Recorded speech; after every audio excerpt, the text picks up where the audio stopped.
दोस्तों, आपने perfect setup के बारे में कभी सुना है? चलिए मैं दिखाता हूं। यहां मार्केट का स्ट्रक्चर बुलिश था। नेक्स्ट, प्राइस रिटेस्ट करके बाय साइड का सिग्नल देता है। जहां पावरफुल सपोर्ट है, बुलिश स्ट्रक्चर है, बाय साइड का सिग्नल और इंपॉर्टेंट लेवल भी है। सिर्फ इतना ही नहीं, यहां फिबोनाची का 0.382 का लेवल भी है। इतनी सारी कंफर्मेशन देखने के बाद कोई भी यहां बाय करने का मन बना लेता।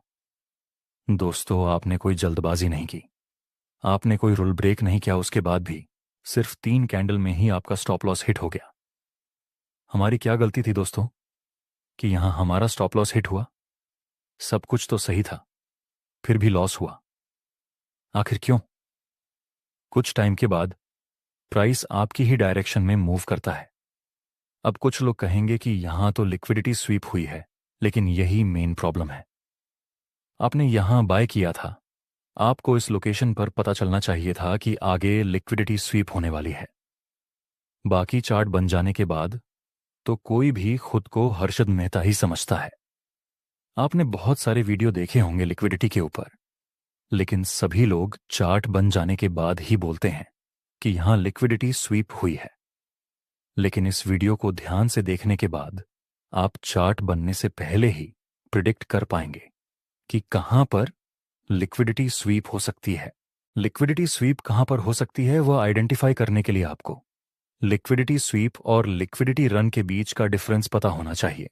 इसके अलावा और कोई ऑप्शन है ही नहीं। चलिए हम इसको स्टेप बाय स्टेप समझने की कोशिश करते हैं। यह एक स्ट्रॉन्ग रेजिस्टेंस लेवल है। इस रेजिस्टेंस लेवल के पास प्राइस ने बेयरिश सिग्नल दिया। ऑब्वियसली काफी सारे ट्रेडर्स यहां पर सेल में ट्रेड करेंगे, जिसके स्टॉप लॉस इस रेजिस्टेंस लेवल के आसपास रहेंगे, जिसको हम लिक्विडिटी कहते हैं। फिर प्राइस ये सारे सेलर्स के स्टॉप लॉस को हिट करता है। इसके बाद प्राइस ने अपनी रियल डायरेक्शन शो की, तो इसे हम कहते हैं लिक्विडिटी स्वीप। जब प्राइस स्टॉप लॉस हिट करके रिवर्स हो जाए तो इसे हम लिक्विडिटी स्वीप कहते हैं। इसकी लिक्विडिटी स्वीप हुई है। और इस चार्ट को देखिए, price proper break of structure बनाकर बुलिश ट्रेंड में मूव कर रहा था। फिर थोड़ा रिट्रेसमेंट मिलने के बाद एक बुलिश सिग्नल मिला। यहां भी लोग बाय करेंगे, जिसके स्टॉप लॉस इस लेवल के नीचे होंगे। फिर प्राइस ये सारे बायर्स के स्टॉप लॉस को हिट करके अपनी रियल डायरेक्शन दिखाता है।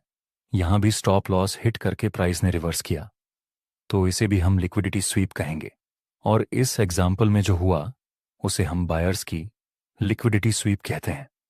इसका ठीक उल्टा होगा। लिक्विडिटी रन में इस जगह पर एक स्ट्रॉन्ग डिमांड जोन बन रहा है। फिर इसी डिमांड जोन पर बुलिश रिजेक्शन कैंडल की फॉर्मेशन हुई, तो जाहिर सी बात है कई सारे बायर्स इस डिमांड जोन पर बाय करना पसंद करेंगे, जिसके स्टॉप लॉस इस डिमांड जोन के नीचे रहेंगे। नेक्स्ट मार्केट ने ये सारे बायर्स के स्टॉप लॉस हिट करके मार्केट शिफ्ट कर दिया। फिर प्राइस जिस डायरेक्शन में लिक्विडिटी को टारगेट किया उसी डायरेक्शन में चल पड़ता है, तो इसे हम लिक्विडिटी रन कहते हैं। एक्चुअली इसे हम बायर्स की लिक्विडिटी रन कहते हैं। अगले एग्जाम्पल में यह रेजिस्टेंस के पास एक डोजी और कंफर्मेशन कैंडल का सिग्नल मिला। किताबों में तो यही सिखाया जाता है कि रेजिस्टेंस पर कोई भी पैटर्न मिले तो हमें वहां पर सेल करना चाहिए, जिसको देखकर रिटेल इन्वेस्टर्स यहां पर सेल करने में अपना इंटरेस्ट दिखाएंगे, जिसके स्टॉप लॉस इस लेवल के आसपास होंगे।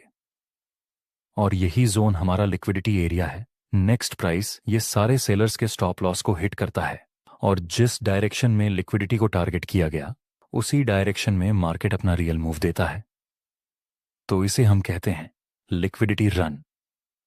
अगर लिक्विडिटी को टारगेट करके प्राइस रिवर्स हो जाए तो उसे हम लिक्विडिटी स्वीप कहेंगे, और लिक्विडिटी को टारगेट करके प्राइस उसी डायरेक्शन में मूव करे तो उसे हम लिक्विडिटी रन कहते हैं।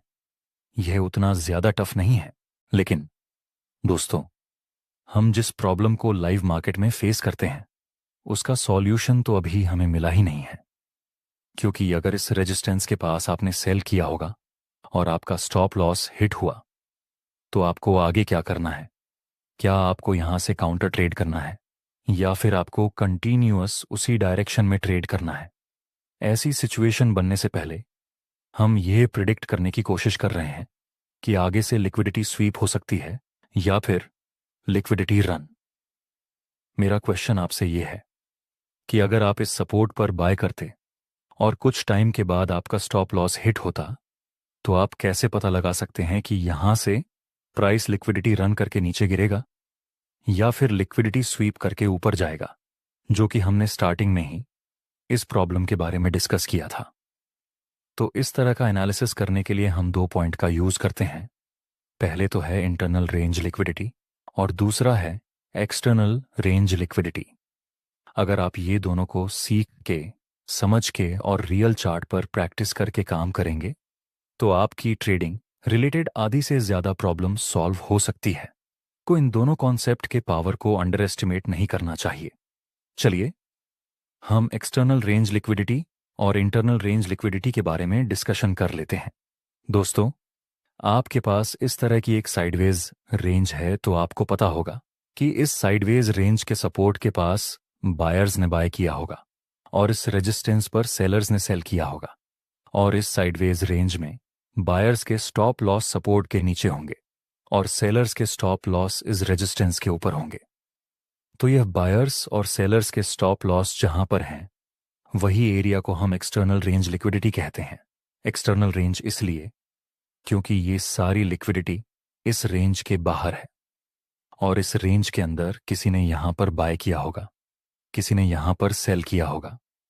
तो इस रेंज के अंदर बायर्स और सेलर्स के जितने भी स्टॉप लॉस रहेंगे उसको हम इंटरनल रेंज लिक्विडिटी कहते हैं। इंटरनल रेंज इसलिए क्योंकि यह लिक्विडिटी इस रेंज के अंदर है।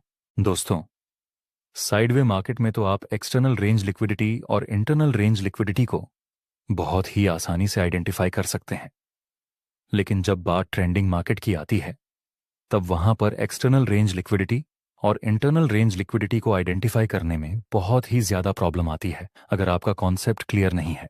तो ट्रेंडिंग मार्केट में आप इंटरनल रेंज लिक्विडिटी और एक्सटर्नल रेंज लिक्विडिटी को आइडेंटिफाई करने में मिस्टेक कर सकते हैं।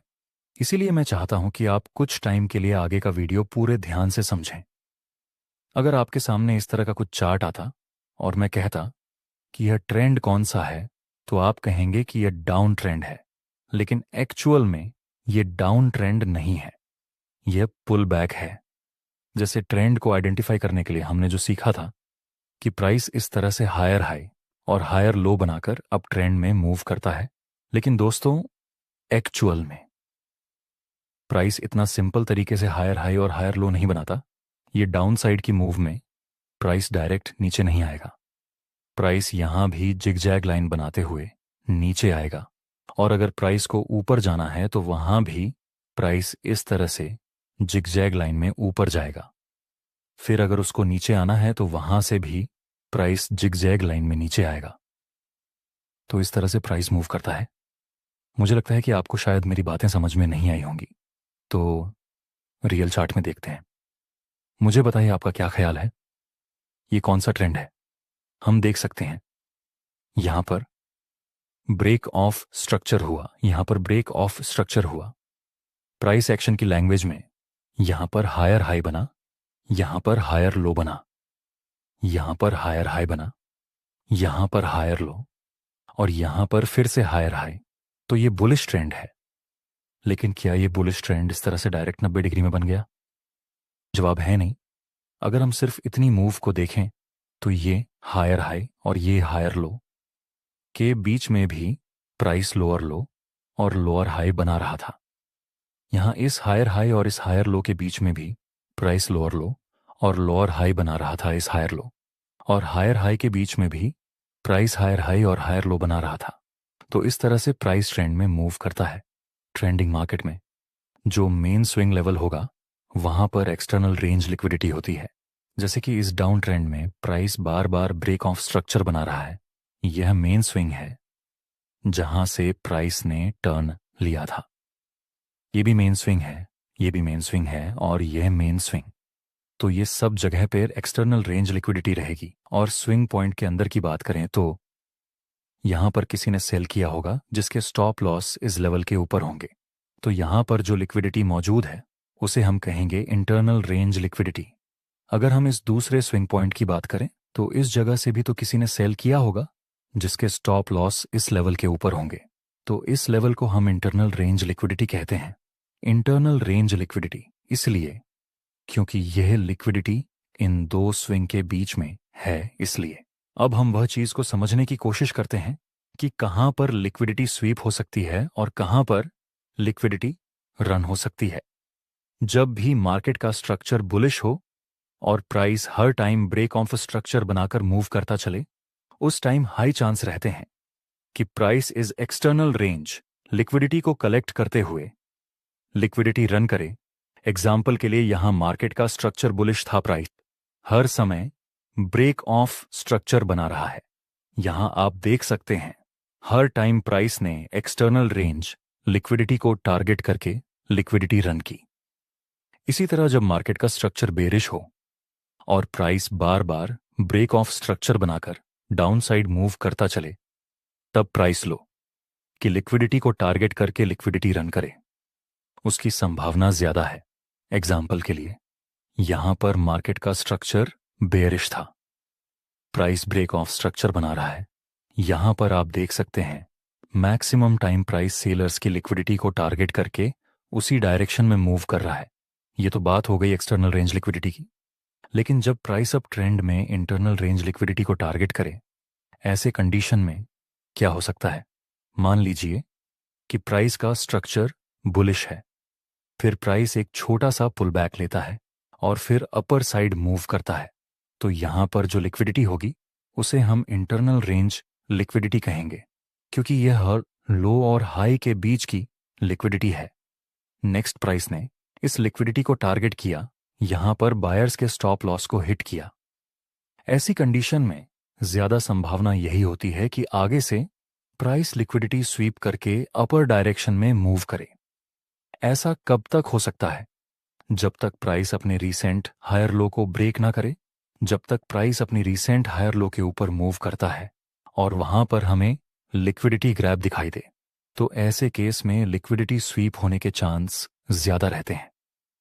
एग्जाम्पल के लिए यहां पर मार्केट का स्ट्रक्चर बुलिश था, प्राइस ब्रेक ऑफ स्ट्रक्चर बना रहा है।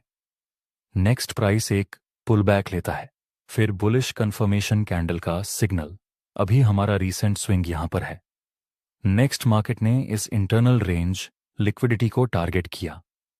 हमारी एक्सटर्नल रेंज लिक्विडिटी यहां पर है, इस स्विंग लो पर और इस स्विंग हाई पर, और मार्केट ने इंटरनल रेंज को टारगेट किया है, तो यहां पर लिक्विडिटी स्वीप होने के चांस ज्यादा रहेंगे।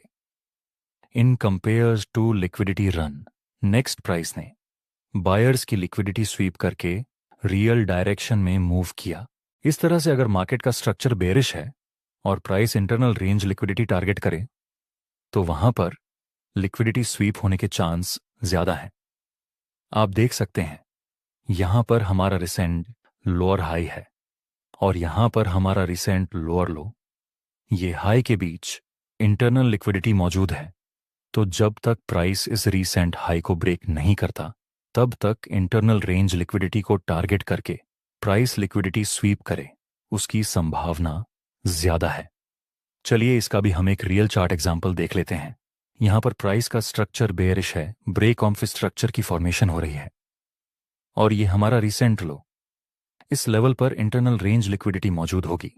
फिर प्राइस ने इस इंटरनल रेंज लिक्विडिटी को टारगेट किया, फिर अपनी रियल डायरेक्शन में लिक्विडिटी स्वीप करके मूव दिया। दोस्तों, ये है रियल मेथड, जिसका यूज करके आप चार्ट बनने से पहले पता लगा सकते हैं कि आगे लिक्विडिटी स्वीप हो सकती है या लिक्विडिटी रन। और अगर आपको लिक्विडिटी की स्ट्रेटजी के ऊपर वीडियो चाहिए तो कमेंट में बताना। जितनी ज्यादा कमेंट आएंगे लिक्विडिटी की स्ट्रेटजी के ऊपर, हम उतनी ही जल्दी आपके लिए वीडियो प्रोवाइड कर देंगे।